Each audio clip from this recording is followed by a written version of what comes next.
یہ وہ عشق بھری داستان ہے جس کو جتنا پڑھیں ایمان تازہ ہوتا ہے۔ کس انداز میں یہ سفر ہوا، ذرا سوچیں کہ نبی پاک نے جب یہ محسوس کیا کہ مکے میں رہنا مشکل ہو گیا ہے تو صحابہ کرام کو یہ اجازت دی کہ تھوڑے تھوڑے کر کے مدینے پہنچ جائیں، کیونکہ مدینے سے بڑی خوشگوار ہوا آتی تھی، مدینے سے بڑی اچھی خبریں آتی تھیں، لوگ ادھر مسلمان ہو رہے تھے، لوگ ادھر ویلکم کر رہے تھے، مکے والے راستے تنگ کر رہے تھے، تکلیف پہنچا رہے تھے۔ حالانکہ یاد رہے یہ نبی پاک کا شہر وہ تھا، آقا کی ولادت یہاں ہوئی۔ لائف کے 53 ایئرز آؤٹ آف 63 ایئرز نبی پاک نے مکے میں گزارے تھے، مگر اب رہنا مشکل ہو گیا۔ صحابہ کو کہا آپ چلے جائیں۔ آقا نے صدیق اکبر رضی اللہ تعالیٰ عنہ کو اپنے ساتھ چلنے کی دعوت دی۔ بی بی عائشہ فرماتی ہیں اس دن میرے بابا بہت روئے اور پہلی بار مجھے پتا چلا کہ کوئی خوشی کے مارے بھی روتا ہے، کیونکہ نبی پاک نے جب یہ اجازت دی کہ ابو بکر تم میرے ساتھ ہجرت کرو گے تو آپ نے بڑے آنسو بہائے۔ جب غار ثور کی طرف جانے لگے تو صدیق اکبر رضی اللہ تعالیٰ کا اسٹائل بڑا ڈیفرنٹ تھا،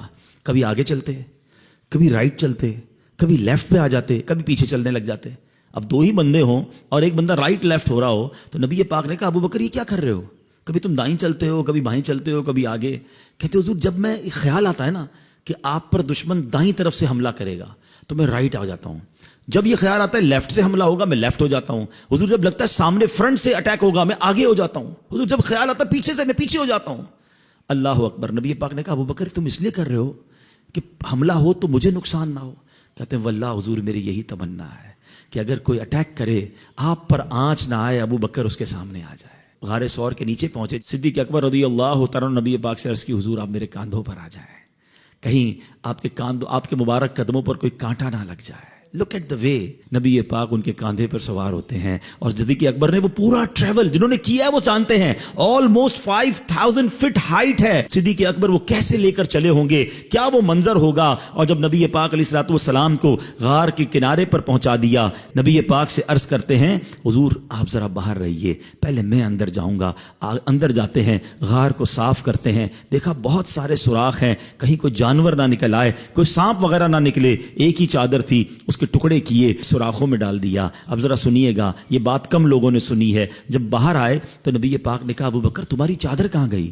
کہا حضور اندر جتنے سوراخ تھے اس میں نے پھاڑ کے وہ سوراخ بند کر دیے ہیں۔ اللہ کے نبی اتنا خوش ہوئے، آقا نے سنو کیا دعا دی، اللہ اکبر۔ نبی پاک کہتے ہیں اللہم اجعل ابا بکر معی فی درجتی یوم القیامہ، اے اللہ ابو بکر کو قیامت کے دن جنت میں میرا ساتھ عطا فرما، میرے ساتھ جنت نصیب فرما۔ اس دعا کی اہمیت سمجھو، میں اور آپ دعا کرتے ہیں کہ اللہ ہمیں جنت میں آقا کا پڑوس نصیب فرما، اللہ کے حبیب اللہ کی بارگاہ میں دعا کر رہے ہیں کہ اللہ ابو بکر کو جنت میں میرا ساتھ عطا فرما۔ اور سنو صرف دعا نہیں ہوئی، تھوڑی دیر میں وحی نازل ہوتی ہے کہ یا رسول اللہ، اللہ کریم نے آپ کی دعا قبول فرما لی ہے۔ اللہ اکبر۔ یہ ہیں صدیق اکبر رضی اللہ تعالیٰ عنہ، نبی پاک گود میں آرام فرما رہے ہیں۔ کیا قسمت پائی صدیق اکبر نے، کیسا دیدار کیا ہوگا، کیسا نبی پاک کا قرب پایا ہوگا۔ اچھا اب جب سانپ نے کاٹ لیا، عقل تو یہ کہتی ہے نبی پاک کو جگا دیتے، عرض کر دیتے کہ حضور تھوڑا سا آپ تشریف لے جائیں، تھوڑا کھڑے ہو جائیں، میرے پیر پہ چوٹ لگ گئی ہے، سانپ نے کاٹ لیا ہے، اور حضور سے دعا بھی کروا لیتے۔ مگر کہتے میرے عشق نے گوارا نہ کیا کہ محبوب کے آرام میں خلل ہو۔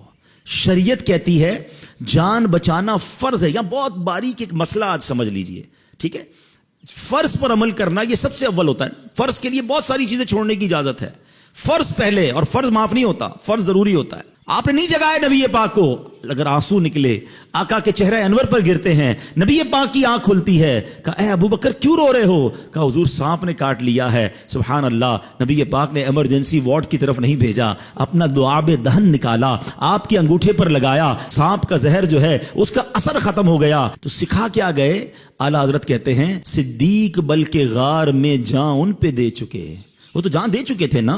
اور حفظ جان جان فروز غرر کی ہے، اور جان بچانا تو سب سے اہم فرض ہے۔ اعلیٰ حضرت کہتے ہیں ثابت ہوا کہ جملہ فرائض فرو ہیں، پتہ یہ چلا کہ سارے فرض جو ہیں وہ فرو ہیں، وہ شاخیں ہیں۔ اصل الاصول بندگی استاج ور کی ہے۔ ارے اصل یہ ہے کہ اگر رب راضی جب ہوگا، جب حبیب پاک راضی ہو جائیں گے۔ حضرت عمر فاروق بھی یہ کہتے تھے کہ میری ساری زندگی کی نیکیوں کے مقابلے میں جو صدیق اکبر کی غار ثور والی نیکی ہے وہ مجھے مل جائے تو وہ میری زندگی کا حاصل ہوگا۔ تو سبحان اللہ، اللہ کے ان نیک بندوں پر اللہ اپنی کروڑوں رحمتوں کی بارش نازل فرمائے۔